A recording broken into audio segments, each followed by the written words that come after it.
जय श्री राम दोस्तों, कैसे हैं आप सब। होप सब अच्छे होंगे। भाई साहब क्या देख लिया मैंने, भाई साहब क्या देख लिया। मुझे लिटरली यकीन नहीं हो रहा कि इंडियन सिनेमा में ऐसी फिल्म बन सकती है। इतनी ब्रूटल, इतनी वॉयलेंस। भाई एनिमल और किल तो पानी कम चाहे मूवी के सामने।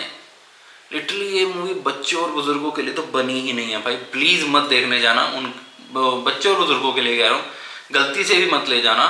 बट हाँ, अडल्ट जाके देख के आए हैं भाई साहब, जो 20 से 40 के बीच में कहूँगा, या 50 तक भी जाइए तो मतलब कि एक्सपेक्टेड ही नहीं था। मैंने सुना हाँ यार मूवी काफ़ी अच्छी है, अब आसपास इसकी टिकट मिल नहीं रही थी, तो हाइप के कारण सिनेपोलिस ने इसको 2 शो दिए, तो थोड़ा सा दूर जाना पड़ा देखने के लिए। मैं कहा यार देखनी तो है, बहुत एक्साइटमेंट हुई कि नहीं यार, हालांकि मैं पहले ही देख लेता अगर लगी होती, बट मिली नहीं यहाँ पे।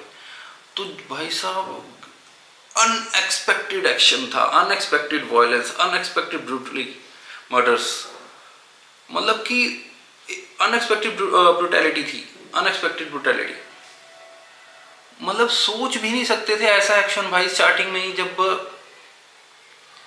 तारिक अपने ही भाई को सिंडिकेट मेंबर्स के थ्रू मरवा देता है, क्योंकि ये वो जो अंदर सिंडिकेट के बीच में साजिश चल रही होती है वो बताने वाला होता है जॉर्ज को। तो इस कारण क्या होता है कि जो जॉर्ज और विक्टर जो हैं, जो कि मार्को का भाई है विक्टर, वो साथ में जा रहे होते, तो तब उसको मार देते, क्योंकि जो विक्टर है वो अंधा है, जन्म से ही अंधा है, तो वो जो है उसको मतलब मार देते। तो वो एक कहते हैं ना, अंधे के अंदर सेंसिबल पावर बढ़ जाती है, एक जो वैसे होता है, अगर वो ट्रेंड हो तो उसमें सेंसिबल पावर बढ़ जाती है। और यही विक्टर में दिखाया है कि भाई वो विलन को पहले पहचान कैसे लेता है कि जैसे ही वो उसका मर्डर होता है तो वो आगे बढ़ता तो गिरता है।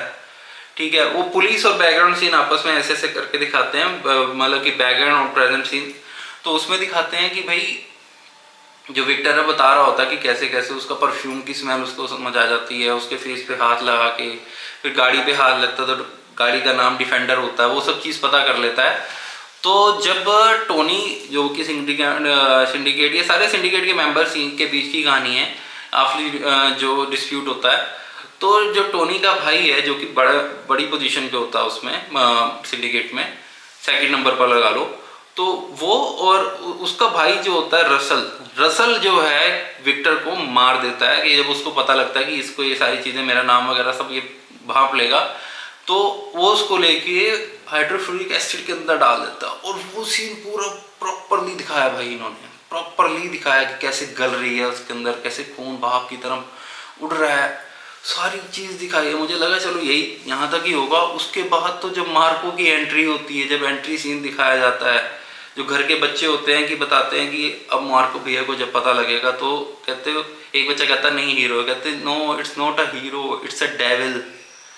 कहते अगर मार्को भैया को मार्को मामा को पता लग गया तो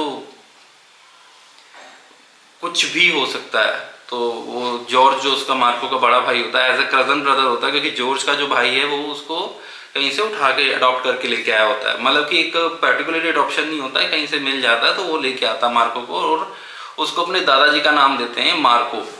जो जॉर्ज बताता है अपनी फैमिली को, जब मतलब कि फैमिली का जैसे ही विक्टर मरता है तो सारे वो नहीं जायदाद मांगने आ जाते हैं। उस टाइम पे जब मार्को का हिस्सा काटने की बात होती है तब ये सारी स्टोरी जॉर्ज बताता है।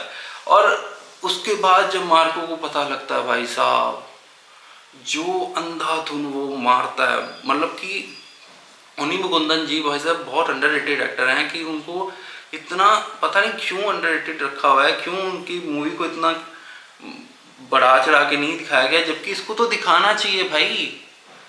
जब इंडियन सिनेमा अपना ग्रो कर रहा है, देखो वॉयलेंस, और अगर आप ये बात करो कि वॉयलेंस बहुत ज़्यादा है, बहुत गंदी ब्रूटैलिटी दिखाई है, पहले ये नहीं अलाउड। शोले में एक सीन है जहाँ पे जब सचिन जी को जा रहे होते हैं घोड़ी पे, तो उस टाइम शायद वो अंडर 18 थे, तो उनको मारते हुए दिखा दिया जाता है। तो जो सेंसर बोर्ड था उन्होंने उस टाइम अलाउड नहीं था कि 17 साल से नीचे के बच्चे को ऐसे मारते हुए दिखाना, तो वहाँ पे बस वो मच्छर मारता है और वो उधर मर जाता है, तो उसके बाद सीधा वहाँ कहानी ड्रॉप हो जाती है।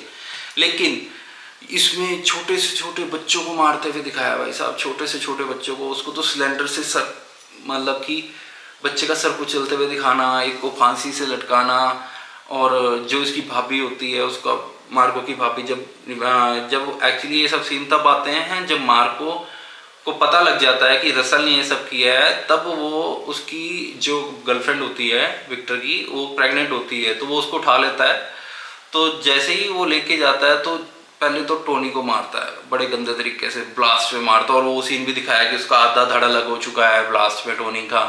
फिर उसका हाथ काट देता है। उसके बाद जो सीन दिखाते हैं कि जब उसको ले जाते हैं, इंटरवल के बाद का सीक्वेंस है जब सारा ब्रूटल, भाई साहब इतनी ब्रूटली उसकी फैमिली को मारना कि उसकी भाभी का, देखो सारे सीक्वेंसेस नहीं बताऊंगा, एक सीक्वेंस एंड का बताता हूँ। जब मार्को एंड में बदला लेने जाता है ना, तो वो उसका भाई साहब विलन के भाई का दिल फाड़ के निकाल देता है।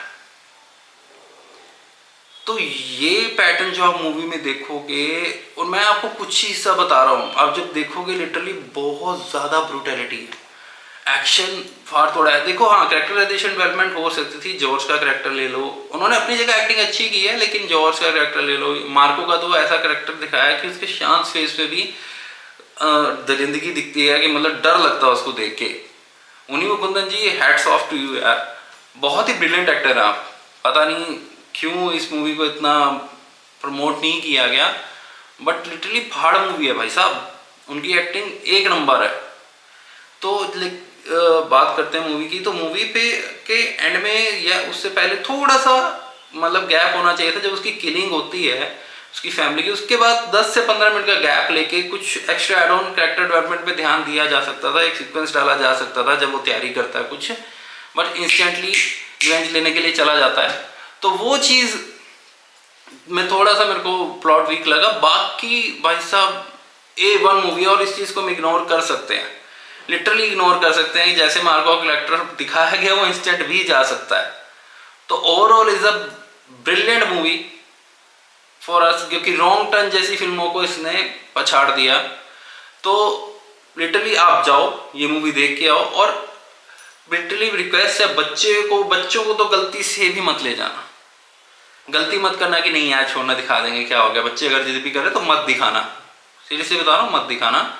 बाकी कहीं भी आसपास लगी हो, हिंदी डब हो, अगर कोई मलयालम में भी लगी हो तो सब टाइटल्स के साथ देख के आओ अगर मिलते हैं तो, लेकिन लिटरली कहीं मिले तो ये मूवी मिस मत करना।